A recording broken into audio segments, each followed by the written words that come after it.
You are listening to a True North Eager Beaver media podcast. The True North Eager Beaver podcasts are proudly brought to you by our founding sponsors, the Miss V Mysteries from Corvid Moon Publishing, your source for science fiction, fantasy, and cozy mysteries featuring a broad diversity of characters. CanadianTarot.com, your uniquely Canadian online eclectic tarot community and forum, and the Peppermaster, hot pepper sauces made from fresh farm ingredients to thrill your taste buds and expand your mind.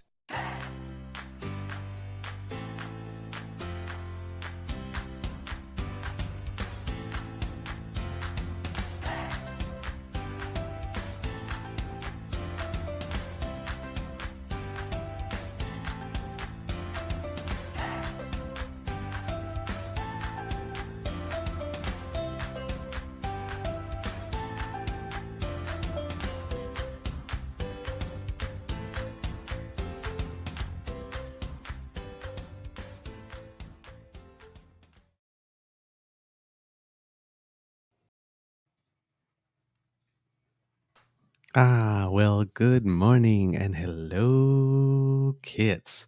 Welcome to season 3 and episode number, I don't know what it is, actually, to be off the top of my head. Let's say 38. Let's go with that, or 39 of the Not Quite Daily Beaver Morning Show. I realized that I opened up my notes, unfortunately, for the next flagship that I'm writing, not this morning's show. Okay, we got the right one. Episode number 39, I was right, of the Not Quite Daily Beaver Morning Show. For those moments when you want to get your winter's day started off right with a nice big bowl of piping hot beaver grizzly goodness. Good morning, Kit Jillian. Good morning, Kit Linda. Good morning, Kit Elaine. And good morning, Kit Saucy. Is Jillian a new name, Mr. Grizzly? I believe so, yes. I believe so. Well, if you've been here before, we're sorry we've missed you. And if you're new here, well, welcome. Thank you for joining us this morning. We appreciate it. Today, recording day is Wednesday, January 11th, 2023. And after a much chillier night than we've been having, got down to minus 16 with the wind chill here, it's going to be a brisk and sunny day here at the Beaver Lodge. I'm your host, the Eager Beaver, pronouns he, him, hey, Mr. Beaver, eh? And I'm just beyond glad that you, dear kits, have given us the gift of your attention once again. And or for the first time, if you happen to be new here, right? Good morning, Kit Lazy Sunday with Wade and Doe, you beautiful, beautiful people. Lovely to see you this morning. Of course, a big thank you goes to our podcast's founding sponsors, the Peppermaster, the Miss V Mysteries from Corvid Moon Publishing, and CanadianTarot.com. There's been lots going on, but we only have a short show for you this morning, just a nibble. So rather than getting into too much introduction, let's just say hello to our podcast's fine, and friendly fellow. Good morning, Mr. Grizzly. How's your mental health today? Good morning, Mr. Beaver. My mental health is fantastic today. Oh, I love hearing that. Give me more. Tell me more. Did she put up a fight? Ooh, that sounds like date rape. Yeah, really, eh? You read the lyrics to that song. I never thought of it that way. That's rapey, man. That's rapey. So, yeah, I went to bed at my usual hour of 11 p.m. and then lied there till about 1 a.m. before I finally fell asleep. And when my first alarm went off at 5, I said, nope. Second alarm went off at 6, and I went, oh, yeah, okay. And then I'm like, no, I can go back to sleep. I can get up at 7, and I can make it for... Wait a minute, I have a show this morning. The whole brain wasn't fully kick-started at that point, you know? Gotcha. So about 4 liters of this, and I should be good. I hope. Yeah, when the alarm rang, I have become an old man over the past couple of days. Well, Friday I was in bed before 9:30. Yes, right? You were. You turned in quite early. You missed the whole Casual Friday show. Saturday, Sunday, Monday, the same thing. I was in bed early. Monday, I went out for dinner with a friend who was looking for some help with some conversational French. We had dinner like from 6 to 8. I got back home at around 8:15. I was in bed. I stretched out on the bed around 8:30. I fell asleep fully clothed. Wow. fully clothed, 8:30 till 3:30, and I slept right through. Yesterday, it was more of a normal day. I woke up at 3:30 in the morning. I thought I was going to be exhausted all day long. I was not, and I was up until like about midnight, no problem. That was me last Friday. I woke up at 3 a.m. Bingo, wide awake. Not like, oh, I'll just roll up. No, it's like, okay, let's start 3. Yeah, That's way too early. I right. should sleep. And I'm like, no, I'm wide awake. So I got up and just started Yeah. doing puttering. Now, admittedly, by about 10 a.m., I was very tired Mm. because that's 7 hours, right? Yeah, That's almost a work day. yeah.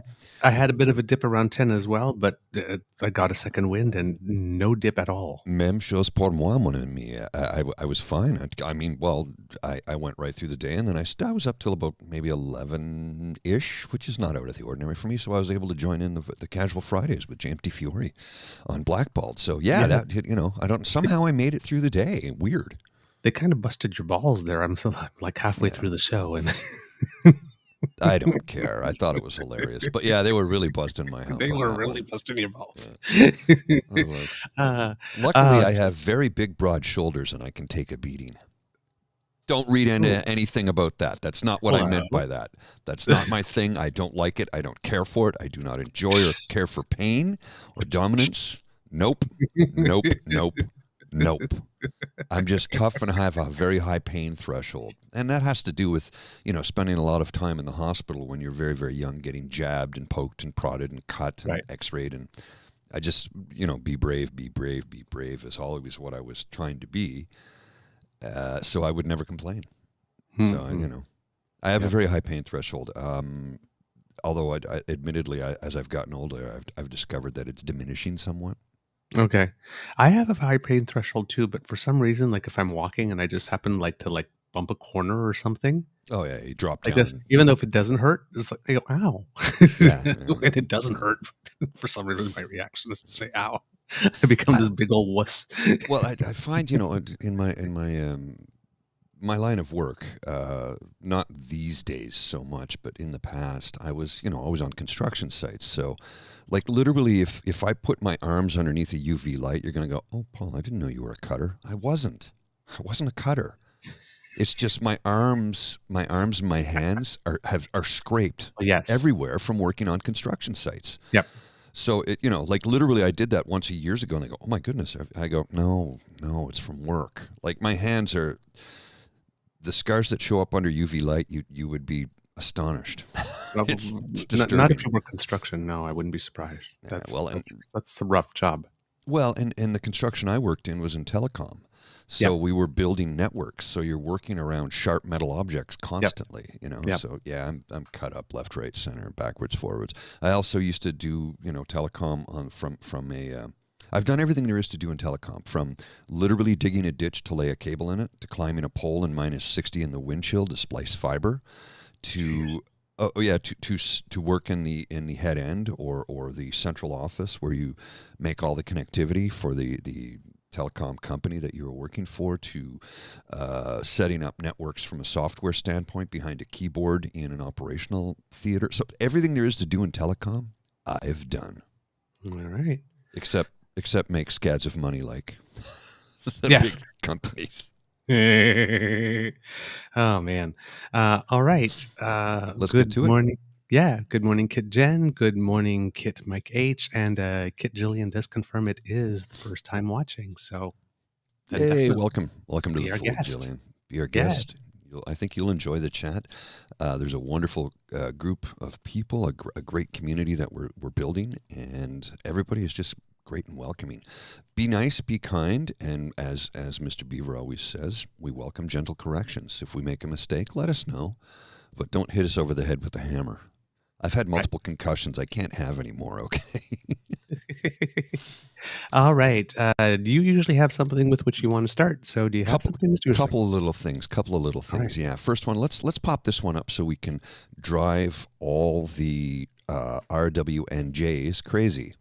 All Here right. it is. This is President Biden. It's Yes. always great to see my friend Prime Minister Trudeau. The United States and Canada share a unique bond and close friendship. Together, we will continue to confront some of the Western Hemisphere's greatest challenges together.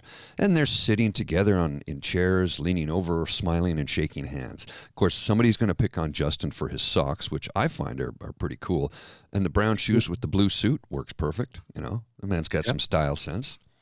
Yep. So I thought I'd start with that. Let's start with that. Then I've got another thing. This is a Schadenfreude right here. Romanian court rejects Andrew Tate's appeal of a 30-day arrest. A Romanian court upholds Andrew Tate's arrest on human trafficking. A court in Bucharest upheld the 30-day arrest of self-described misogynist Andrew Tate on charges of organized crime and human trafficking. Because of course they did. Of course they did. Right. And this is an interesting one right here. I decided not to put this tweeter's name in. I just copied the text from the tweet because of the wording of the tweet, and I don't want to add to anything. So I'll just put it up. It says, this is potentially going to get me ratioed, but I think that closing Moraine Lake to personal vehicles makes a lot of sense and is perfectly reasonable. I wholeheartedly 100% agree with that statement. Now, for those of you who might not be familiar, Moraine Lake is in Banff, in Alberta. It is one of the most picturesque scenes you could ever imagine. You are not allowed any sort of motorized water vehicle. So a boat or a boat with a motor, not allowed. A sea-doo, not allowed. Nothing with a motor that could spew any sort of toxic sludge or oil or anything into the water, because it is so pristine and perfect. And this is what we're talking about. No, we'll make you park way outside. We'll bring you in on a shuttle bus, or you can hike in or bike in on a bicycle. But we're not, there's no need. Why would you want to ruin that pristine, absolute natural beauty? My goodness gracious, it's I've been there a number of times. You know, I used to live in Alberta. For those who say I'm nothing but a soy boy, liberal cuck, upper middle class, wealthy, living in $1 million condo, none of those things are true. I'm working class.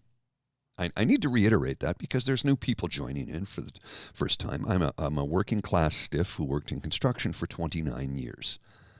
I am not a member of any political party, and I've voted for all the major ones throughout my life. So I don't belong to any political party. So there. Oh, and I'm allergic to soy. I like a ribeye rare with a side of Guinness and a whiskey neat. There you go. There you go, kids. Now Coffee you know. black. Coffee black. Please, you're going to start sounding like Nick Adams there. You don't want to do that. No, I would never say that. You know, his tag. I'm like, oh, come on. If you have to tell people you're an alpha, you aren't. You're not. Yeah, me and the boys go to Hooters for chicken wings to prove how much alphas we are. What? No. What? No. You want to know? You want to know what an alpha dog is? There's a gentleman on TikTok. And people are always, what is wrong with men today? Why aren't they real men? And he has 2 young daughters. And he goes, this is us. And they come in with like some loud, heavy-duty death metal. And he's in a tutu with makeup on, and his fingers are painted. And so are his daughters. And they're like, we're having a tea party. Yeah! And playing Norwegian death metal. I'm like, that's an alpha male. Yep. You don't believe me? The man can do what his daughters ask of him without question. That's an alpha male.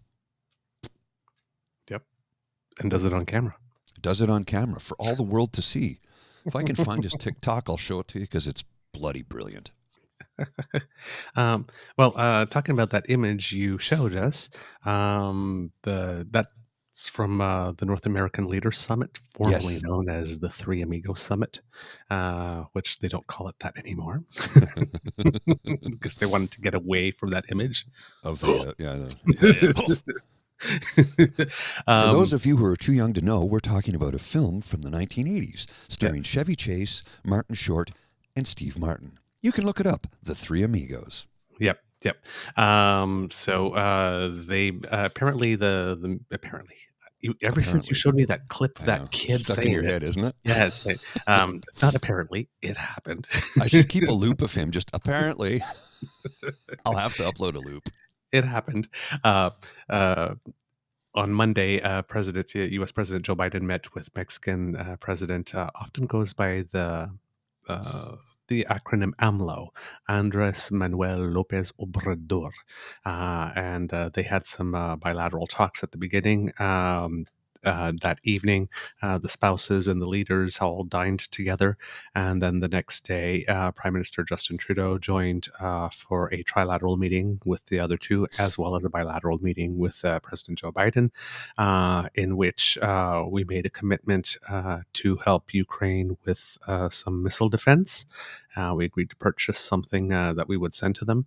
I don't have all the details yet because it's still pretty Yeah, fresh, it's a and I generally give you news sometimes about a day or mm. two later when I have time to actually put some thought to it and collate a couple of things together and view more than one source.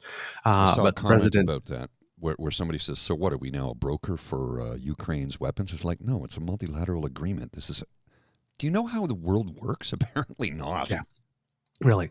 And the other big news is that President Biden finally is going to be coming to Canada sometime in March. It's been announced.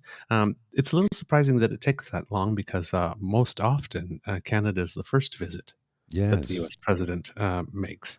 So Yeah, because this, he's been in power for over 2 years now, and he hasn't been here yet. Which is yeah, usually it's within the first 3 to 4 months, right? yeah. Now, of course, he had an insurrection. So We had an occupation, that so that kind of changes the schedule, you know. throws things off um, a little. yeah, and we are a trusted partner and all that kind of stuff. So I mean, I guess we can always be like put back a little, but usually it's the first one because it's an opportunity, PR wise, a safe opportunity for the president to make his Yes. first international visit in a friendly country where nothing too much controversial is going to happen. So, but that didn't happen this time. But he will be coming in March, so that is good. There are other things that have happened there. Of course, President Biden got a little thrown off message due to the fact that documents were found at his old offices. Classified documents were I found at heard his that. old offices at the Penn Center for Diplomacy and Global Engagement at the University of Pennsylvania, where he was an honorary professor in between the time he was vice president and president. But there are big differences between that and the Donald Trump case, of course, because it was his own personal lawyers who were cleaning up the office. And again, that happened late, right? Because he's been president since 2020 and they're only cleaning up the office now. Yeah. Yeah. So his lawyers found the documents. They found about 10 documents. Some of them are marked top secret. Some of them are marked SCI, which is, oh, darn it, secret compartmented information, I believe. It's SCI. And of course, that's about where the similarities end, however, with Donald Trump. So you have all the Republicans going, oh, yeah, yeah, there's two standards and all that kind of stuff. That's where the similarities end because apparently, again, not apparently, because according to reports, I should say, the president's lawyers called the White House that very day, and the White House called the National Archives that very day, and the documents were given back to the National Archives that next day. The National Archives was not aware they were missing, because if you want to know where anything is in life, ask a librarian. True. Or an archivist, right? Oh yeah. So that was a little surprising. But they were documents from about 2013 to 2016. Unlike thankfully, former President Trump, who was asked to surrender the documents right away and then didn't, and then they had to try to negotiate with him for months, and then he gave some back and said he'd get everything. He gave everything, and he didn't, and then they had to get a search warrant, which he fought, and then they found some more, and then the archives thought they still didn't have anything, and Trump's lawyers did another search and found a couple more documents, and nobody in Trump's team wants to sign a legal document saying that all the documents have indeed been found and surrendered. So not at all the same thing.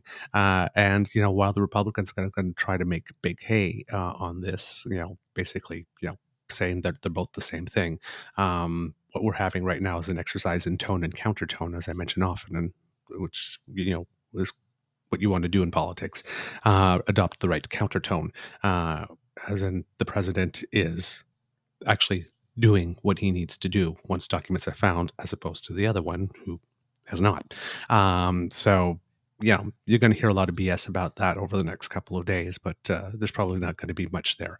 Of course, the Attorney General, Merrick Garland, asked a Trump-appointed local Attorney General, the one from Chicago, to do the investigation, just like he asked the only other remaining Trump district attorney general. I think they're called district attorney generals. I'm not quite sure what the real term is there, to look into the one on Hunter Biden's laptop. So that way the Trumpists won't be able to say, oh, it was rigged, but they're going to say that anyway, right?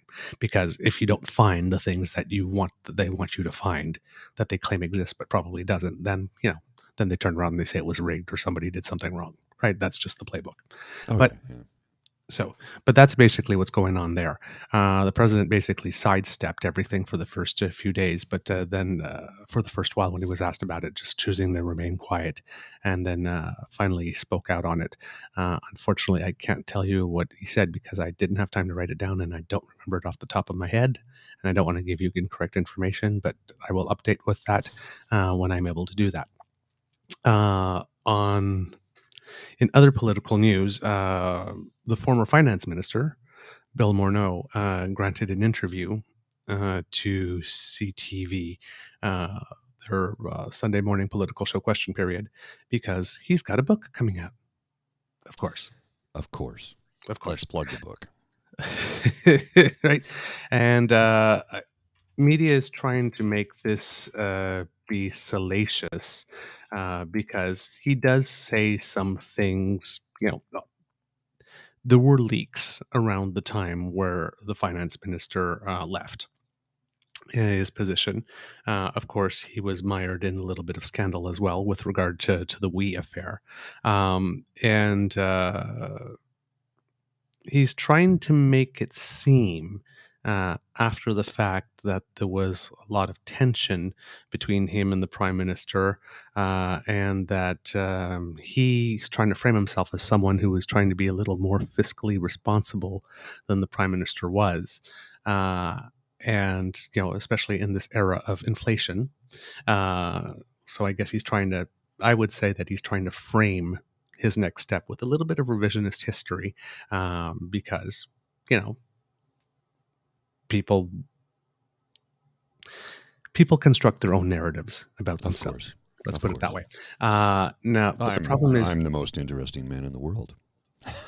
Oh, you are? I thought I was the most interesting man in the world. No, don't you see my most interesting man in the world beard? Oh, yes. Yep, you've got me. You are definitely the most interesting man in the world.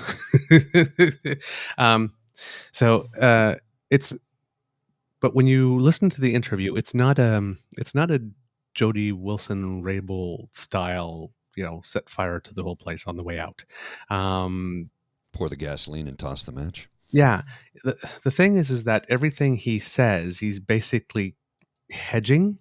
Mm-hmm. Right? There's always a little bit of a qualifier, which is kind of interesting when he's talking. So he's got a lot of phrases like, thinking back, it's natural that there's tension between a finance minister and a prime minister. Well, of course, that is.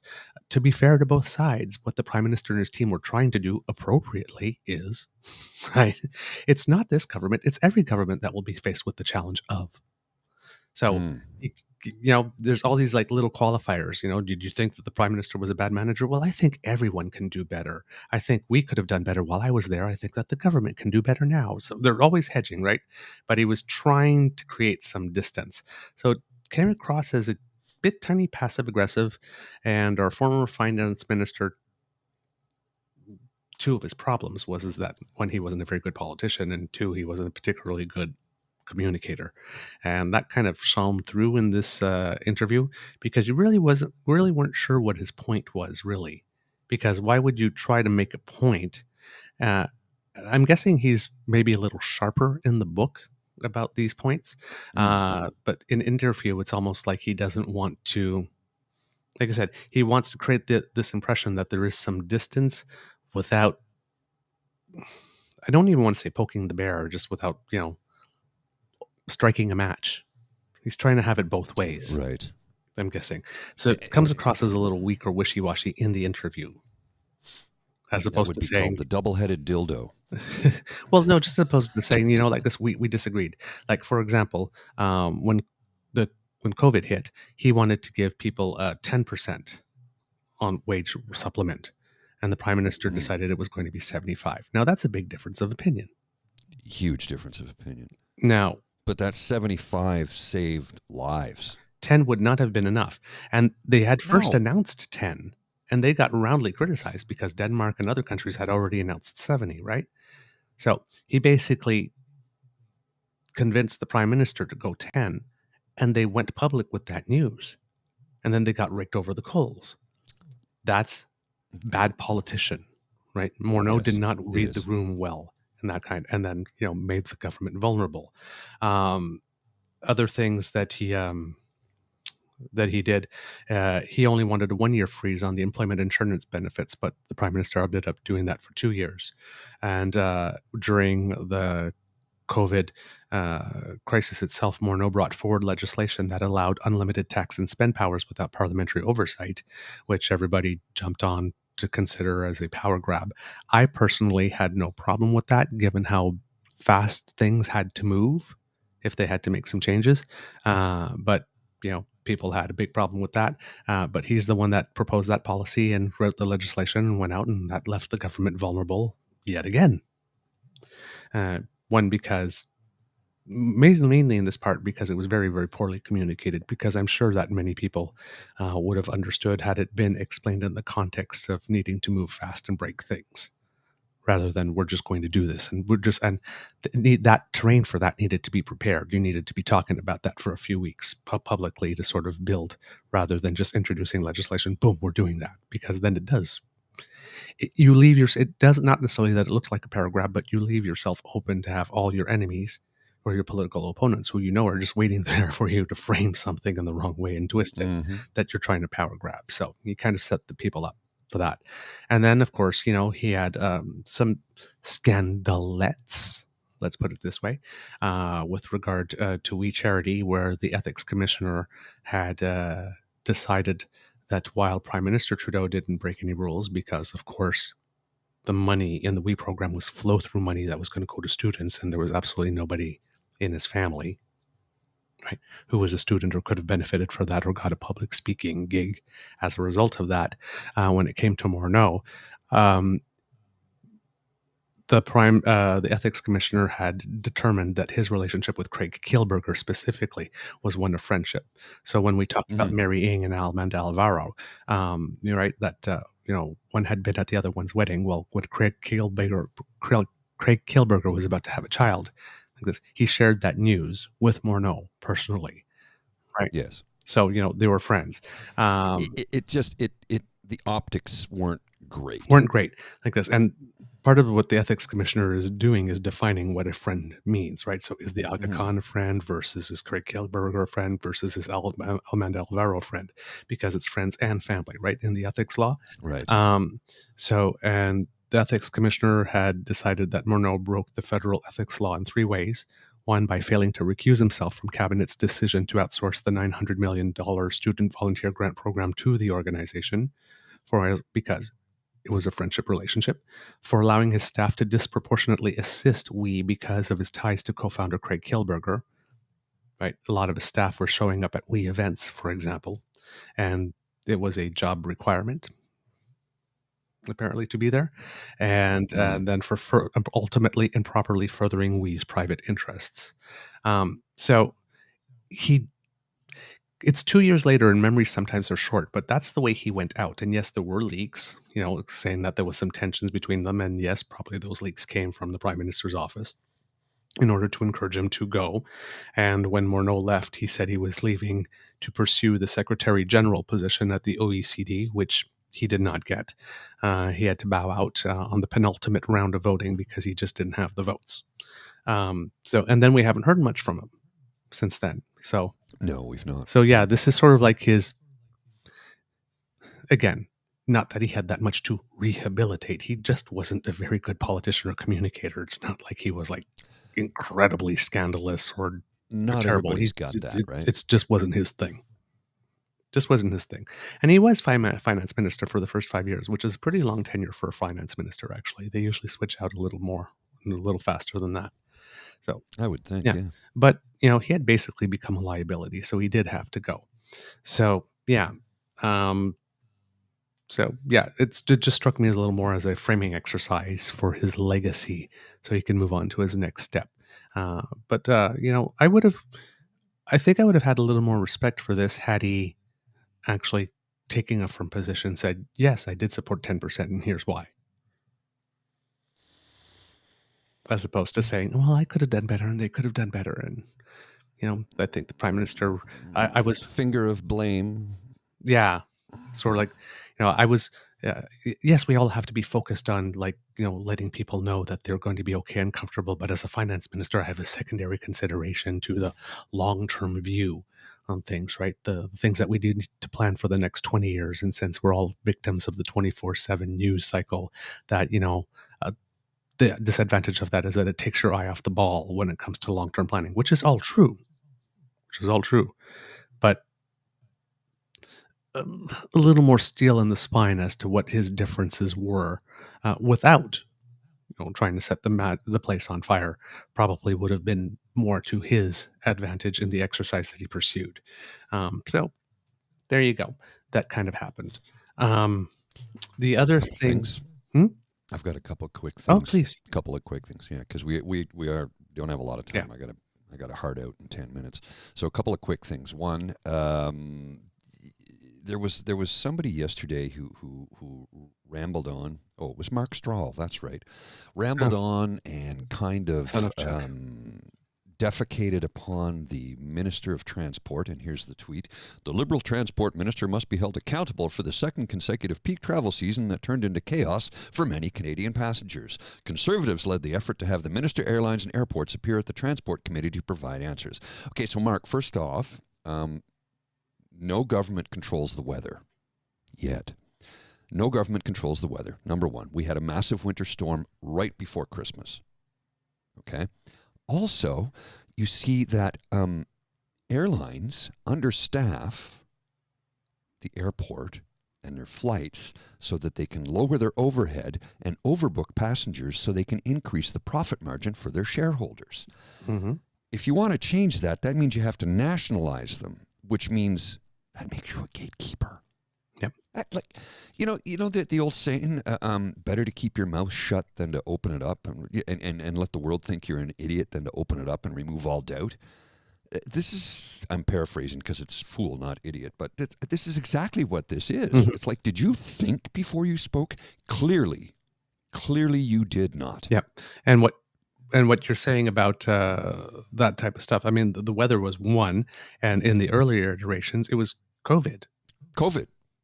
Right? There simply weren't staff available because people were sick. Yes, and the airlines decided that they were going to sell as many seats as possible without any communication whatsoever with CBSA and, and airport security and all that kind of stuff to make sure that there were the resources on the ground to handle the amount of passengers that they were going to send them. Same thing with passports and all that kind of stuff. I mean, they didn't have to do that, but with passport offices, it was the same thing, right? So many people were pulled off their files in order to make sure that people were kept afloat and nobody was traveling. So nobody was processing passports. Really. And then they all complain, we need more people hired in those positions. I thought you wanted less government. Which is it? Right. And make up your goddamn mind. Well, and here's the thing, right? With that McKinsey thing that's happening now that we'll get into in another episode, that's the same thing, right? They're going, well, why did you get outsourcing when you had public servants to do that? Because the public servants were all pulled off their files to make sure that people had money. It's complain for the sake of complaining, never providing an answer or a solution. Just point the finger of blame constantly, without ever telling anybody why things are the way they are. And what the Liberal government is terrible at, is saying, well, this is what we did, and this is why we did it. Yes. They just roll with I'm like, no, you gotta start to toot your own horn, man, because if you don't, they're gonna jump on you. And if they find a crevasse, they will jump into it and wedge it apart. Yeah. And it's disgusting. Here's another one. Hold on. I just got to finish that second sentence in that tweet. Yes, Conservatives led the effort Conservatives to led have the the effort. Minister of Airlines appear at the Transport Committee to provide answers. That's actually a lie. The effort was led by the chair of the Transport Committee, and I don't remember his name, but who is a liberal. He's the one that asked VIA and SunWing to come in and asked the Minister of Transport to come in, and the Minister of That's right. Transport has agreed. So it's not like they're being dragged, kicking and screaming and whatnot, because everybody knows in the party that they're on the right side of this. So, I mean, he starts off with a stupid statement and then ends it with a lie. Yes. So Oh, Mark. So the brown man with the Muzzleby name must be held accountable for. Yes. Yeah. And Omar was the one who went on television And said it was and unacceptable. said, this is unacceptable. He was the first one to come out and say that. And he's also making the distinction that I'm not saying it's unacceptable because of the weather. I'm saying it's unacceptable to leave people on the train for 22 hours, not That's telling right. them what's going on. It's That's unacceptable correct. like this too. The weather's the weather. Yeah. We can't control that. We understand that. It's unacceptable for you to not be automatically delivering your refunds and whatnot to passengers, considering this situation, right?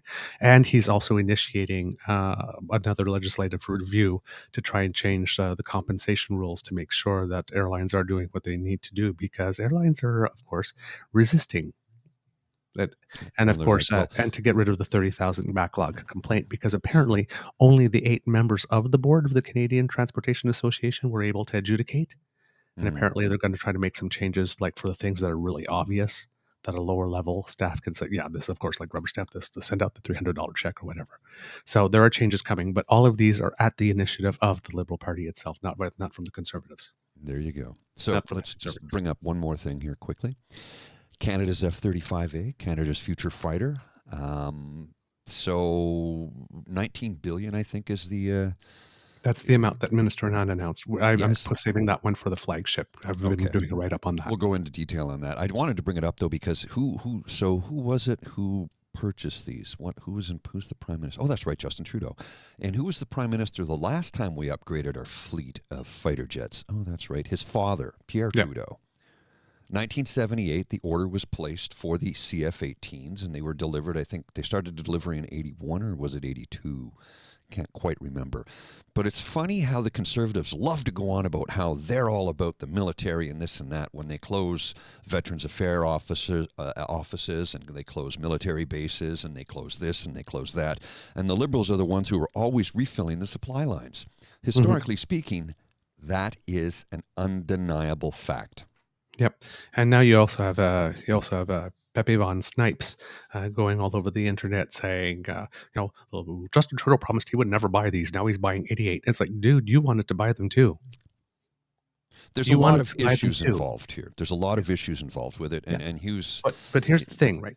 He wanted to buy them too. We're buying them. So why are you complaining? You're complaining because he said he wasn't going to buy them and now he is going to buy them? Mm-hmm.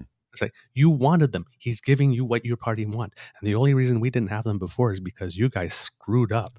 Royally.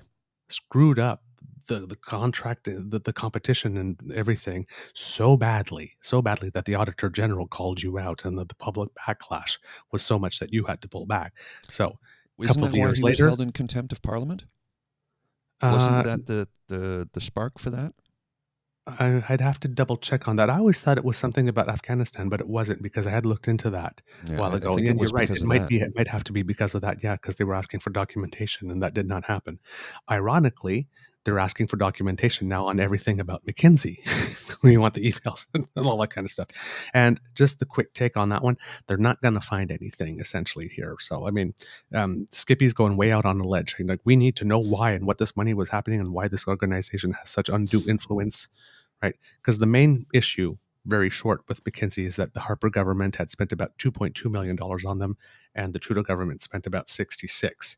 Now, the big story is the difference in the numbers. But $66 million over the course of our budget is not even a ripple in the ocean, as Chantal Hébert mentioned on the bridge with Peter Mansbridge.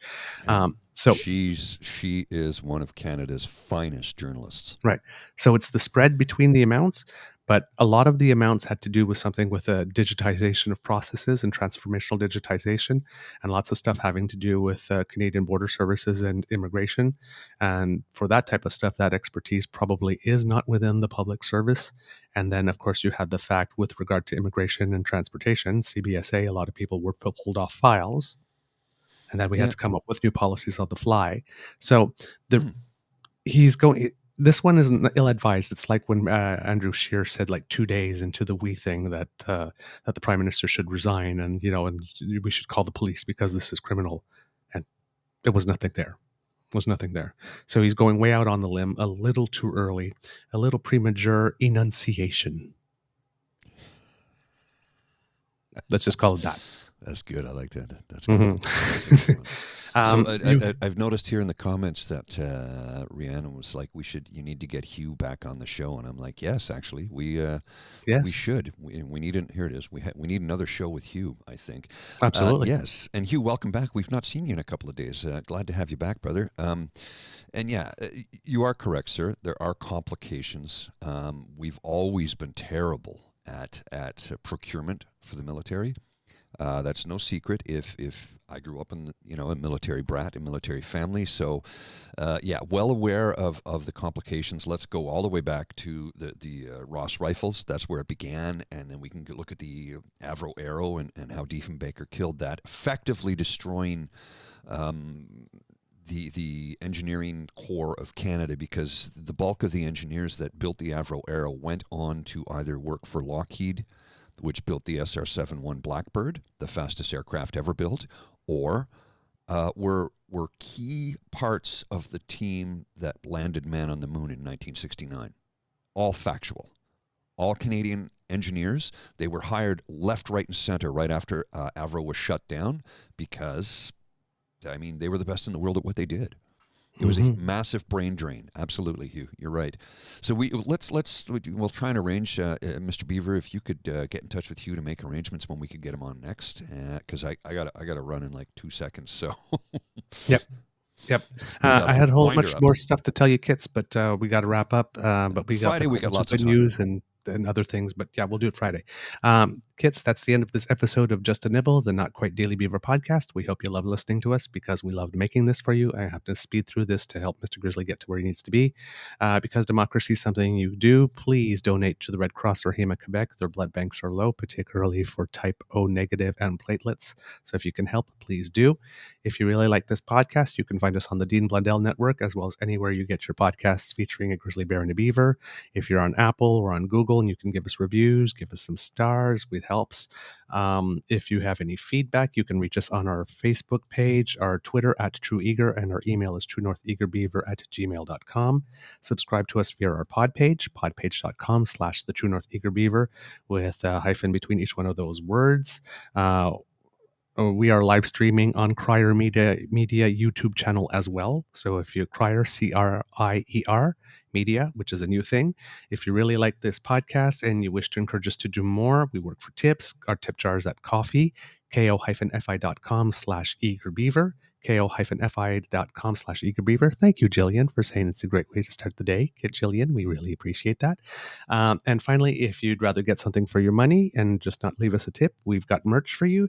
T-shirts in 6 designs and sizes from small to 3XL. You can get that at deanblundell.square.site/s/shop. So there you go. From the Beaver Lodge, this is your Eager Beaver saying, until next time, dear kids, it can be a tough world out there, so be kind to and gentle with yourself. Little programming note, our Friday show won't be as long because I am traveling and I need to be at the train station for 9, and I might not be able to do a Monday show because my train out is at 8 a.m., so I probably won't be able to broadcast. So we probably will not have a Monday morning show, and the Friday show will be shorter than usual. Mr. Grizzly, do you have some words of wisdom for us? Bundle up today. It's a little chilly outside. Put on some, if you have wool, wear wool. It'll keep you warm and regulate your body temperature. There you go. Wear wool. All right. Miss Grizzly, please roll with the credits. The True North Eager Beaver podcast is an Eager Beaver Mr. Grizzly collaboration. Research, story, and guest curation and copy written by the Eager Beaver.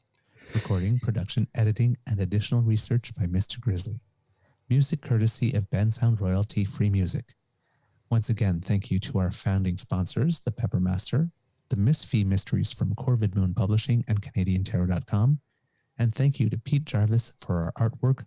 We love it. Kits, we'll talk to you real soon. Bye. Take care. Yeah, Kit Saucy goes, how dare you have a life? Love you, kids. All right, we'll see you. Take care. Bye.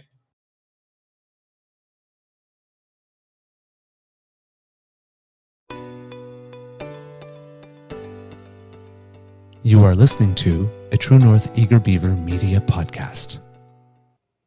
The True North Eager Beaver podcasts are proudly brought to you by our founding sponsors, the Miss V Mysteries from Corvid Moon Publishing, your source for science fiction, fantasy, and cozy mysteries featuring a broad diversity of characters.